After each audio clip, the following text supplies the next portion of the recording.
Hi hello வணக்கம் அன்பு நண்பர்களே, அனைவருக்கும் காலை வணக்கம். நம்ம இந்த வீடியோவில் எதை பற்றி பார்க்க போகிறோம் அப்படின்னா, கர்நாடகாவுடைய முதலமைச்சர் யார் அப்படின்றத தான் பார்க்க போகிறோம். கடந்த நடந்து முடிந்த சட்டமன்ற தேர்தலில் காங்கிரஸ் கட்சி தனி பெரும்பான்மையோட கர்நாடகாவில் ஆட்சியை பிடிச்சிருக்காங்க. அடுத்தது காங்கிரஸுக்கு இருக்கிற முக்கியமான ஒரே ஒரு விஷயம் என்னென்னா, முதலமைச்சர் யார் அப்படின்றத சொல்லணும். ஏற்கனவே அனைத்து எம்எல்ஏக்களும் காங்கிரஸ் மேலிடம் எந்த முடிவு பண்ணுதோ அவங்களே முதலமைச்சராக ஏற்றுக்கிறோம், அமைச்சரவையை நாங்கள் ஏற்றுக்கிறோன்னு சொல்லி லெட்டர் கொடுத்துருந்தாங்க. ஸோ இப்போ காங்கிரஸுடைய மேலிடம் வந்து கர்நாடகாவுடைய முதலமைச்சர் யார் அப்படின்றத தீர்மானிக்கிற இடத்துல இருக்குது. 2 பேர் அடிபடுறாங்க. 2 பேருடைய பேர் வந்து பரிந்துரைக்கப்பட்டிருக்கு. ஒன்று டிகே சிவகுமார் அண்டு சித்தராமையா. இந்த 2 பேரில் தான் யாருக்காவது ஒரு முதலமைச்சர் பதவி கொடுக்கறதுக்கான வாய்ப்புகள் அதிகம். இதில் டிகே சிவகுமார் பார்த்திங்க அப்படின்னா ஒரு காங்கிரஸ் கட்சியுடைய மாநில தலைவர்.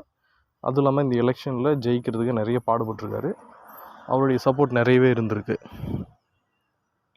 அதனால் அவருக்கு வந்து காங்கிரஸ் கட்சி வந்து முதலமைச்சர் பதவி கொடுக்கறதுக்கான வாய்ப்புகள் மிக அதிகமாக இருக்குது.